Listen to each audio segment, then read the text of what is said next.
तो ये हम देखते हैं पंचवर्षीय योजना का स्पेशल सेगमेंट में ये पंचवर्षीय योजना है और ये स्पेशल सेगमेंट का पार्ट 2 है। इससे पहले हम लोग पार्ट 1 में 1857 की क्रांति को देखे हैं, समझे हैं। यहाँ पे हम लोग पंचवर्षीय योजना को कंप्लीट करेंगे। पंचवर्षीय योजना से संबंधित जो भी फैक्चुअल प्रश्न हैं जो एग्जाम के दृष्टिकोण से बहुत ही महत्वपूर्ण होते हैं, उसको हम लोग यहाँ पे समझने का और याद करने का काम करेंगे। इससे संबंधित सबसे पहला बात इंट्रोडक्शन को कवर करते हैं। इंट्रोडक्शन वाले में हम लोग क्या देखेंगे कि पंचवर्षीय योजना अर्थात योजना आयोग से संबंधित और भारत में योजना से संबंधित जो भी प्रश्न बनता है उसको हम लोग कवर करने का काम करेंगे। यहाँ पे हम लोग देख रहे हैं कि इसका गठन कब हुआ, योजना आयोग का गठन कब हुआ, यह एग्जाम में निश्चित रूप से प्रश्न बनता है, इसको ध्यान से देखेंगे। योजना आयोग का गठन 15 मार्च 1950 को हुआ। 15 मार्च 1950 को योजना आयोग का गठन हुआ। फिर आगे बढ़ते हैं कि इस योजना आयोग के पदेन अध्यक्ष कौन होते हैं, तो उस समय के वर्तमान प्रधानमंत्री होते हैं। उस समय के वर्तमान प्रधानमंत्री ही योजना आयोग के अध्यक्ष होते हैं।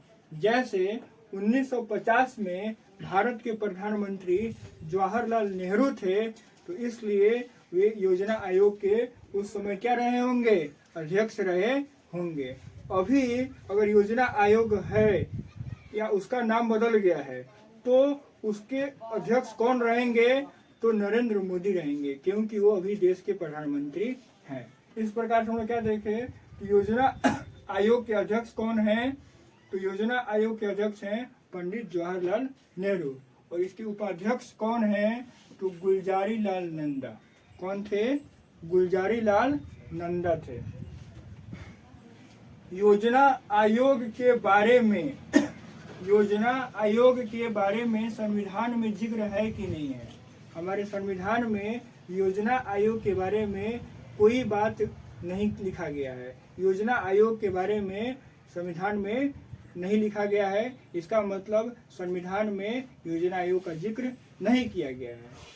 फिर हम लोग देखते हैं कि ये योजना आयोग से पंचवर्षीय योजना की शुरुआत हुई और पंचवर्षीय योजना का मतलब है कि 5 साल के लिए देश में आर्थिक प्लानिंग किया जाएगा। इस हिसाब से हमें वृद्धि और विकास करना है देश के अंदर। तो इसकी प्रारंभ कब हुई, तो हम क्या देखेंगे कि योजना आयोग कब से आता है, तो 1951 से 56 के बीच में प्रथम पंचवर्षीय योजना आता है। एक और बात क्या देखेंगे कि एनडीसी का गठन कब हुआ। एनडीसी का मतलब होता है नेशनल डेवलपमेंट काउंसिल, राष्ट्रीय विकास परिषद का गठन 6 अगस्त 1952 को हुआ है, जो बहुत ही महत्वपूर्ण प्रश्न है। एग्जाम के दृष्टिकोण से बार बार पूछा गया है कि राष्ट्रीय विकास परिषद का गठन कब हुआ है, तो याद रखेंगे 6 अगस्त 1952 को क्या हुआ है, तो एनडीसी का गठन हुआ है, नेशनल डेवलपमेंट काउंसिल, राष्ट्रीय विकास परिषद का गठन। सर एम विश्वेश्वरैया कौन है, तो आर्थिक नियोजन को ये सबसे पहले इन्होंने ड्राफ्ट किया था, बनाया था, इसके खांचा को खींचा था इसने। तो सर एम विश्वेश्वरैया, जो हम लोग पंचवर्षीय योजना देख रहे हैं, ये किसके दिमाग का उपज था, तो सर एम विश्वेश्वरैया के दिमाग का उपज था। फिर हम लोग देखेंगे गांधीवादी योजना,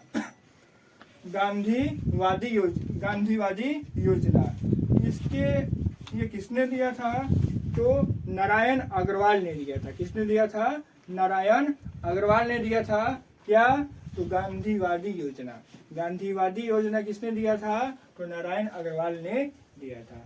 राष्ट्रीय योजना समिति किसने शुरू किया था, तो सुभाष चंद्र बोस ने किया था। राष्ट्रीय योजना समिति किसने शुरू किया था? सुभाष चंद्र बोस ने शुरू किया था। अब हम लोग ये प्रथम पंचवर्षीय योजना जो 1951 से 56 के बीच में चला, उसमें क्या खास बात था उसको समझने का प्रयास करते हैं। इसमें सबसे पहले एक प्रश्न बनता है विभिन्न एग्जामों में क्या प्रश्न बनता है कि हराल्ड डोमर मॉडल प्रथम पंचवर्षीय योजना को किस नाम से जानते हैं? Herald Domar model. क्योंकि इस योजना को किसने तैयार किया था? तो हराल्ड डोमर ने तैयार किया था। दूसरी बात कि इस योजना में कृषि विकास पर प्राथमिकता दिया गया था। कृषि के विकास पर प्राथमिकता इस योजना में दिया गया था। उसके बाद एक और बात याद रखेंगे कि भाखड़ा नांगल, हीराकुंड, दामोदर घाटी जैसे बहुउद्देशीय परियोजनाओं की शुरुआत इसी पंचवर्षीय योजना के समय में हुआ था। आगे बढ़ते हम लोग दूसरा पंचवर्षीय योजना 56 से लेकर 1956 से लेकर 61 तक चला था। यह 51 से 56 और 56 से 61 तक 5 सालों तक चला था। इसमें क्या क्या खास बात है? तो इसमें इसको किसने तैयार किया था? तो पीसी महानवोलिस ने। किसने तैयार किया था? पीसी महानवोलिस ने। इसीलिए इसे पीसी महानवोलिस मॉडल भी कहा जाता है। इसलिए इसे पीसी महानवोलिस मॉडल भी कहा जाता है। इसे हराल्ड डोमर और इसे पीसी महानवोलिस मॉडल कहा जाता है। पहले वाले में कृषि के विकास पे फोकस किया गया था और इस वाले में औद्योगिक विकास पर जोर दिया गया है। औद्योगिक विकास पर जोर दिया गया है। दूसरे में औद्योगिक विकास मतलब कल कारखाने फैक्ट्री खोलने पे जोर दिया गया और पहले वाले में कृषि को विकसित करने पे जोर दिया गया। आगे बढ़ते हम लोग दूसरी पंचवर्षीय योजना में और क्या क्या काम हुआ इसको समझते हैं। तो राउरकेला कहाँ पे है? तो राउरकेला जर्मनी के सहयोग से एक स्टील प्लांट बनाया गया, विकसित किया गया। फिर दूसरा भिलाई में क्या किया गया कि एक भिलाई में जो छत्तीसगढ़ में है और राउरकेला कहाँ पे है? तो उड़ीसा में है। जर्मनी के सहयोग से स्टील प्लांट भारत में लगाया गया जिससे हमारे यहाँ उद्योग फैक्ट्री बढ़ेंगे। भिलाई कहाँ पे है? तो छत्तीसगढ़ में है। रूस के सहयोग से स्टील प्लांट भारत में लगाया गया। फिर दुर्गापुर ब्रिटेन के सहयोग से भारत के कहाँ पे? तो पश्चिम बंगाल में। कहाँ पे? पश्चिम बंगाल में इसको स्टील प्लांट को लगाया गया। अब आते हैं हम लोग तीसरा पंचवर्षीय योजना जो 1961 से 66 तक चला था। यह किसने तैयार किया था? तो जॉन सैंडी ने तैयार किया था। किसने? जॉन सैंडी ने। पहला हराल्ड डोमर, दूसरा पीसी महानवोलिस और तीसरा जॉन सैंडी ने तैयार किया था। पहले पे कृषि पे ध्यान दिया गया था, दूसरे में उद्योग पे ध्यान दिया गया था और तीसरा में दोनों पे ध्यान है, कृषि पे भी और उद्योग पे भी। कृषि और उद्योग दोनों पे ध्यान दिया गया था। किसमें? तीसरे पंचवर्षीय योजना में। फिर हम लोग यहाँ पे आते हैं 1966 से लेकर 69 तक 3 सालों तक योजना अवकाश काल था। मतलब इस 3 साल पंचवर्षीय योजना कार्यरत नहीं रहा।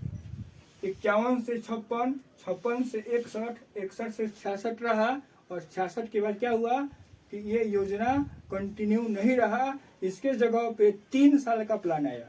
कितने साल का प्लान आया? 3 साल का। उस 3 साल के प्लान को कहा जाता है योजना अवकाश काल 1। योजना अवकाश काल मतलब छुट्टी है।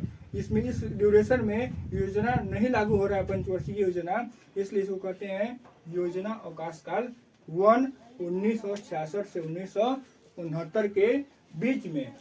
आगे बढ़ते हैं हम लोग चौथे पंचवर्षीय योजना के तरफ। चौथा पंचवर्षीय योजना 1969 से 74 के बीच में 5 सालों तक फिर से कंटिन्यू किया गया। 1969 से 1974। इसमें क्या किया गया? इसको कौन तैयार किया था? तो डी आर D.R. गाडगिल ने इसको तैयार किया था। चौथे पंचवर्षीय योजना को किसने तैयार किया था? तो D.R. गाडगिल ने तैयार किया था। इस पे कृषि तथा सिंचाई पे ध्यान दिया गया था। इस पे कृषि और सिंचाई पे ध्यान दिया गया था चौथे पंचवर्षीय योजना में। इसे स्वपोषित विकास मॉडल भी कहते हैं।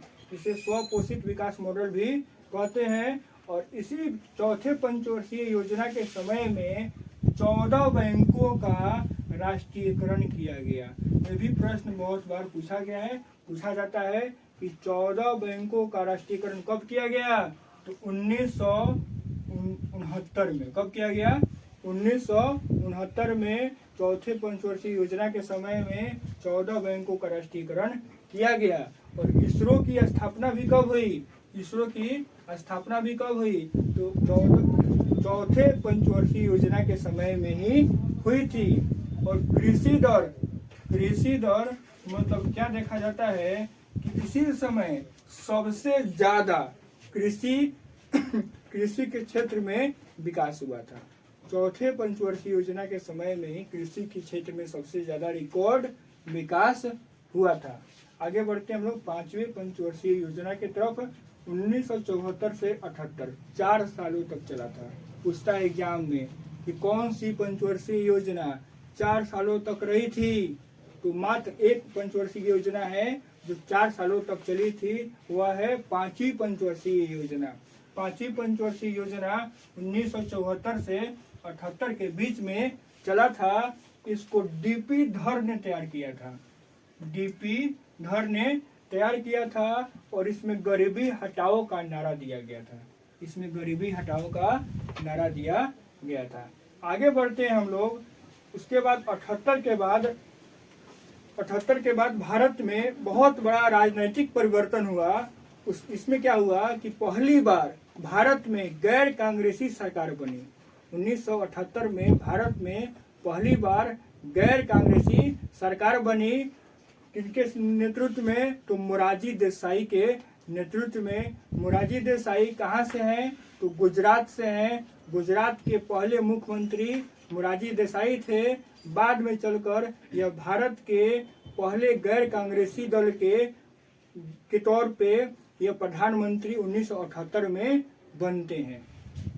तो क्या देखें हम लोग कि 1978 में क्या होता है? बहुत बड़ा राजनीतिक परिवर्तन होता है। अब तक 1978 तक कांग्रेस पार्टी से ही लोग प्रधानमंत्री बनते थे। पहली बार क्या हुआ कि कांग्रेस का चुनाव में वो बुरी तरीके से हार हुई और उसके बाद दूसरे दल को मौका मिला सरकार बनाने का। और उसके नेता कौन बने सरकार के? तो मोरारजी देसाई बने, जो प्रधानमंत्री 1978 में बने। इन्होंने क्या किया कि पंचवर्षीय योजना को लागू नहीं किया। इन्होंने क्या किया कि इसके जगह पे इन्होंने रोलिंग प्लान को लगाया। क्या किया? रोलिंग प्लान में इन्होंने कहा कि जैसे अविकसित देश जिस प्रकार से विकास को प्राप्त करते हैं उस प्रकार का मॉडल का हम प्रयोग करेंगे और विकास करेंगे। तो ये मॉडल किसने तैयार किया था रोलिंग प्लान का? तो मिर्डल ने। किसने तैयार किया था? मिर्डल ने। तो मिर्डल ने रोलिंग प्लान दिया था। प्रश्न बनता है कि रोलिंग प्लान किसने दिया था? तो मिर्डल ने दिया था। और उस समय प्रधानमंत्री कौन थे? मोरारजी देसाई थे। ये गुजरात से बिलोंग करते हैं। गुजरात के प्रथम मुख्यमंत्री भी रहे थे। रोलिंग प्लान कितने सालों तक चला था? 2 सालों तक चला था, 1978 से 1980 तक। क्योंकि बीच में ही इनकी सरकार बदल गई और दोबारा कांग्रेस की सरकार आई और उसने फिर से पंचवर्षीय योजना को कंटिन्यू कर दिया। तो यहाँ पे हम लोग देखें कि योजना अवकाश काल पहला है 1966 से 69, 3 साल का छुट्टी। फिर कब गैप हो रहा है? तो 78 से 80। इसीलिए इसे योजना अवकाश काल 2 कहते हैं। क्या कहते हैं? योजना अवकाश काल 2। ये पहला है और ये दूसरा है। फिर हम लोग 80 के बाद कंटिन्यू हो जाएंगे और क्या देखेंगे कि छठा पंचवर्षीय योजना शुरुआत हो जाता है। 1980 में छठा पंचवर्षीय योजना शुरुआत होता है जो 5 सालों तक कंटिन्यू चलता है। इसमें क्या क्या खास बात है इसको समझते हैं, याद करते हैं। इसकी खास बात है कि इसमें गरीबी निवारण, आर्थिक विकास, गरीबी निवारण, आर्थिक विकास, आधुनिकीकरण, इन 3 चीजों पे विशेष तौर पे जोर दिया गया। विशेष तौर पे 3 चीजों पे ध्यान दिया गया। क्या क्या? तो गरीबी निवारण, आर्थिक विकास और आधुनिकीकरण, इन 3 चीजों पे ध्यान दिया गया। एक और प्रश्न बनता है कि आगत निर्गत मॉडल किस योजना की विशेषता थी? तो छठी योजना की विशेषता थी। इसमें और देखेंगे कि रोजगार का नारा, छठी पंचवर्षीय योजना में क्या लगा था? रोजगार का नारा। सरकार वादा की थी कि इस 5 सालों में हम लोगों को रोजगार ज्यादा से ज्यादा संख्या में देंगे। जिसके लिए कुछ संस्था भी स्थापित किए गए, जैसे ट्राइसेम, IRDP, NREP जैसे संस्था बनाया गया ताकि ज्यादा से ज्यादा रोजगार का सृजन किया जा सके। फिर उसके बाद हम लोग एक और बहुत महत्वपूर्ण प्रश्न देखने वाले हैं जो एग्जाम में निश्चित रूप से प्रश्न बनता है। नाबार्ड की स्थापना कब हुई? नाबार्ड एक बैंक है जो ग्रामीण क्षेत्रों में सक्रिय होता है, लोगों को लोन देने का काम करता है, कृषि क्षेत्र में जो लोग काम करते हैं उनको। तो नाबार्ड बैंक की स्थापना कब हुई? तो 1982 में हुई। कब हुई? 1982 में हुई। और किस समिति के सिफारिश पर हुई? किस समिति ने सुझाव दिया था कि भारत में नाबार्ड जैसा एक बैंक होना चाहिए? तो वह है शिवरमन सिंह समिति। प्रश्न बनता है कि नाबार्ड बैंक की समिति की सिफारिश पे स्थापित हुई थी? तो शिवरमन सिंह समिति के सिफारिश पे स्थापित हुई थी। कब हुआ था? तो 1982 में हुआ था। और एक्जिम बैंक कब आया था? तो 1982 में आया था। और यह सभी का सभी बात छठा पंचवर्षीय योजना जो 1980 से 85 के बीच में चला था उसी से संबंधित बात है। एग्जाम में क्वेश्चन यहाँ से इस तरीके से बनता है। अब आते हैं हम लोग 7वें पंचवर्षीय योजना पे जो 1985 से लेकर 90 तक चला। इस पंचवर्षीय योजना के तहत ही हमारे देश का विकास हुआ है, इसलिए यह बहुत ही इम्पोर्टेंट टॉपिक है। यहाँ से निश्चित तौर पे किसी भी एग्जाम में 1 से 2 प्रश्न बनते हैं। आगे बढ़ते हैं लोग। छठा पंचवर्षीय योजना 1985 से 90 के बीच में हुआ था। इसमें क्या खास बात था? तो इसको जॉन डब्ल्यू मिलर मॉडल कहते हैं। क्या कहते हैं? जॉन डब्ल्यू मिलर मॉडल इसको कहते हैं। इसमें नारा क्या दिया गया था? भोजन, काम तथा उत्पादन का नारा दिया गया था। और इसमें विकास दर को 5% रखा गया था, लेकिन 6% विकास दर प्राप्त हुआ था। योजना अवकाश 3 और योजना अवकाश तीसरा, पहला यहाँ पे था 1966 से लेकर 69 के बीच में चला था। और दूसरा 1978 से लेकर 80 के बीच में, जहाँ पे 5 साल तक योजना नहीं चला है, टूट भांग हुआ है। वैसे 3 बार टूट भांग हुआ है। एक बार 1966 से 69 तक और दूसरा हुआ है 78 से 80 के बीच में। और तीसरा कहाँ पे हो रहा है? 90 से 92 के बीच में। 90 से 92 के बीच में 2 साल के लिए प्लान आया था, 5 साल के लिए प्लान नहीं आया था। इसीलिए इसको कहते हैं योजना अवकाश थर्ड। 1990 से 92 के बीच में आया था। अब आगे बढ़ते हैं हम लोग। 92 के बाद फिर कंटिन्यू 5 साल के लिए योजना आया। 1992 में 5 साल के लिए फिर से कंटिन्यू योजना आया। 1992 से कब तक चला? 1997 तक चला। यह था 8वां पंचवर्षीय योजना जो 1992 से 1997 तक चला। इसमें इसको कौन तैयार किया था? तो वहीं जो 7वें मॉडल को तैयार किए थे जॉन डब्ल्यू मिलर, वहीं 8वें को भी तैयार किए थे जॉन डब्ल्यू मिलर। ये प्रश्न बनता है, यहाँ से हम देख लेंगे। पहले को कौन किया? Herald Domar. दूसरे को कौन किया? पीसी मार्वोलिस। तीसरे को कौन किया? John Sandy. चौथे को कौन किया? डियर गाडविल। 5वें को कौन किया, डीपी धर।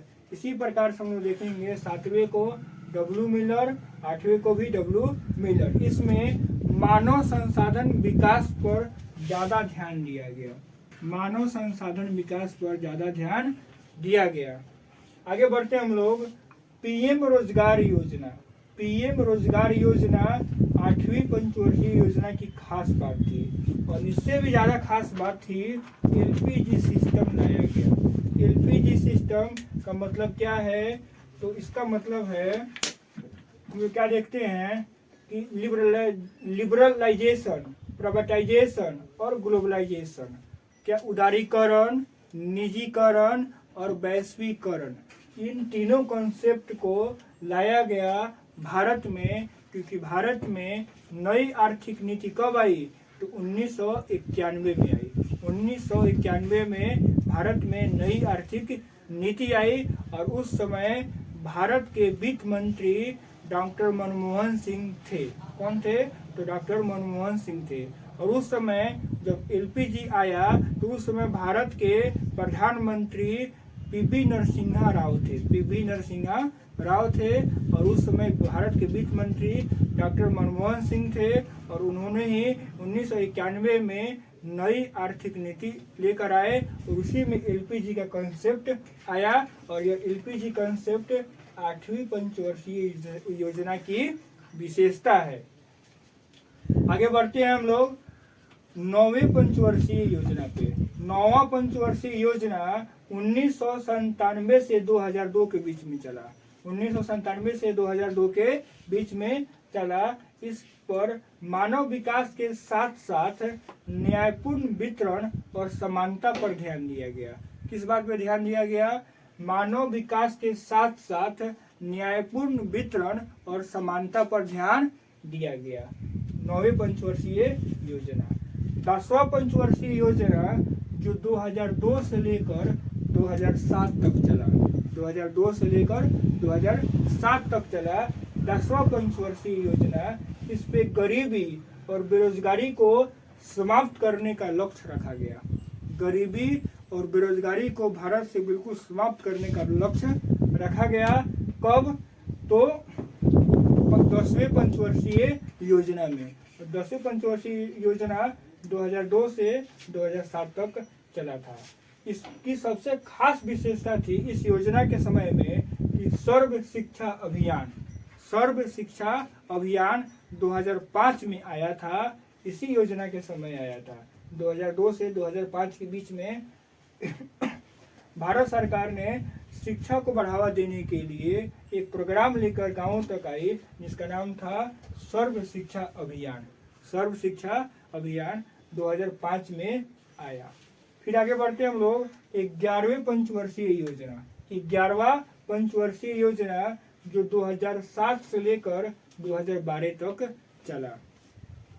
11 पंचवर्षीय योजना 2007 से 2012 तक चला। इसमें क्या बात कहा गया, तो इसमें कहा गया त्रिवितम एवं समावेशी विकास। त्रिवितम एवं समावेशी विकास के बारे में कहा गया। इसमें पीएम आदर्श ग्राम योजना भी आया था।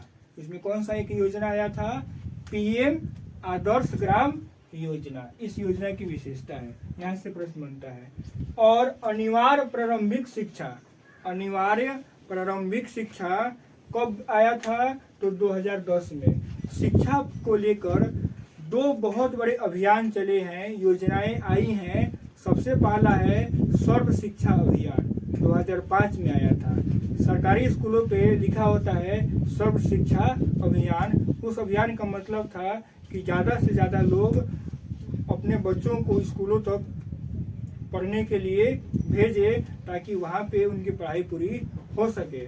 और दूसरा, अनिवार्य प्रारंभिक शिक्षा में यह बात कहा गया कि सभी गार्जियन को अपने बच्चों को जो 6 वर्ष से और 14 वर्ष की आयु के बीच में है, उनको सरकारी स्कूलों में पढ़ने के लिए भेजेंगे। नहीं भेजने पे उन पर कार्रवाई की जाएगी, ताकि ज़्यादा से ज़्यादा शिक्षा के स्तर को बढ़ाया जा सके। तो अनिवार्य प्रारंभिक शिक्षा 2010 में आया, जो 11 पंचवर्षीय योजना की विशेषता है। और सर्व शिक्षा अभियान 10वीं पंचवर्षीय योजना की विशेषता है। आगे आते हैं हम लोग 12वां पंचवर्षीय योजना। पंचवर्षीय योजना के इतिहास में 12वीं पंचवर्षीय योजना सबसे अंतिम पंचवर्षीय योजना है। इसके बाद कोई दूसरा पंचवर्षीय योजना नहीं आया। इसमें तीव्रतम और समावेशी विकास पर ध्यान दिया गया। कहा गया कि देश का विकास तेजी से होना चाहिए और कैसा होना चाहिए, तो समावेशी विकास होना चाहिए, मतलब देश में सभी लोगों का विकास होना चाहिए। तो यह था तीव्रतम एवं समावेशी विकास 12वीं पंचवर्षीय योजना की विशेषता थी, जिसका ड्यूरेशन 2012 से लेकर 2017 तक था। इसी में भारत में बहुत बड़ा राजनीतिक परिवर्तन हुआ। राजनीतिक परिवर्तन यह हुआ कि अब तक कांग्रेस की सरकार थी और 2014 में मोदी की सरकार आई। कहाँ पे, तो भारत में। और इसने योजना को, जो अब तक योजना आ रहा था पंचवर्षीय योजना, इसको समाप्त कर दिया गया और योजना आयोग के जगह पे एक दूसरा सलाहकारी निकाय को बनाया गया, जिसका नाम रखाया नीति आयोग। नीति आयोग, जो हम लोग यहाँ पे, आप लोग यहाँ पे देख रहे होंगे, नीति आयोग। अब योजना आयोग पोस्टपोन्ड हो गया। कब पोस्टपोन्ड हो गया? 2014 में। इसीलिए 2012 से 17 तक रखा गया था।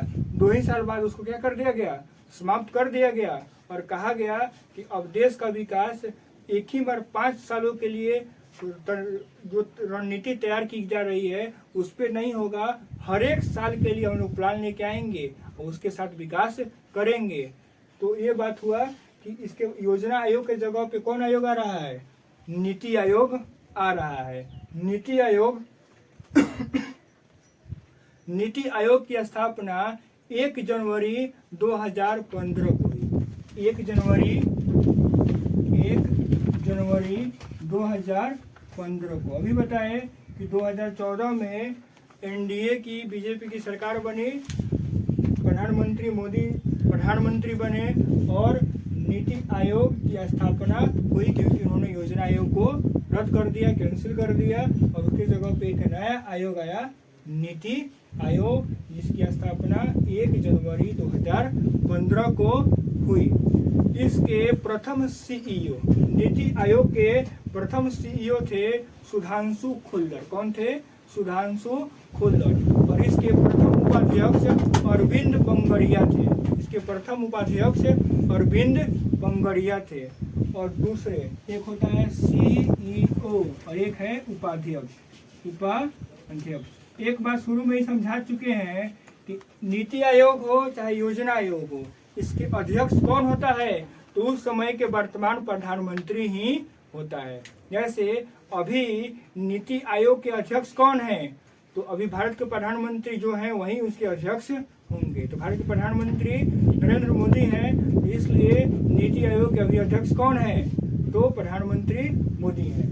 इस प्रकार से हम लोग देख रहे हैं कि सीईओ और उपाध्यक्ष बदलेगा, समय के हिसाब से बदलेगा, लेकिन अध्यक्ष पद रिजर्व होता है, वही होता है जो देश का प्रधानमंत्री होता है। हम लोग क्या देखे कि पहले सीईओ थे सुधांशु खुल्लर और पहले उपाध्यक्ष थे अरविंद पंगड़िया।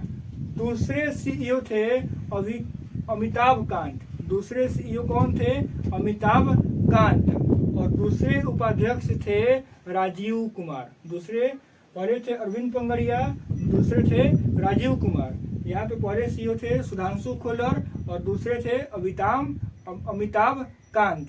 और फिर हम लोग देख रहे हैं तीसरे सीईओ, नीति आयोग के तीसरे सीईओ हैं परमेश्वर अय्यर। परमेश्वर अय्यर। और उपाध्यक्ष हैं इसके सुमन बेरी। क्या है? सुमन बेरी। उपाध्यक्ष, तीसरे उपाध्यक्ष कौन है? सुमन बेरी। और इसके चौथे अभी वर्तमान में कौन है? चौथा सीईओ। 3 तो बता दिए, सुधांशु खुल्लर, अमिताभ कांत और परमेश्वर अय्यर। और चौथे कौन बने हैं? तो BR सुब्रमण्यम। BR सुब्रमण्यम। चौथे अभी वर्तमान में नीति आयोग के सीईओ कौन है? तो BR सुब्रमण्यम है। और अध्यक्ष अभी तीसरे वाले ही हैं। तीसरे वाले का मतलब सुमन बेरी। सुमन बेरी। यहाँ पे क्या देखे, पहले कौन थे? अरविंद पंगड़िया। दूसरे थे राजीव कुमार और तीसरे हैं सुमन मेरी। यहाँ पे सीईओ 4 को बन चुके हैं। पहले थे सुधांशु खुलर, दूसरे हैं अमिताभ कांत, तीसरे हैं परमेश्वर अय्यर और चौथे हैं BR सुब्रमण्यम। इस प्रकार से नीति आयोग, योजना आयोग और पंचवर्षीय योजना का स्पेशल सेगमेंट समाप्त हुआ। इस वीडियो को जितना बार देखेंगे आपका तैयारी उतना ही मजबूत होगा।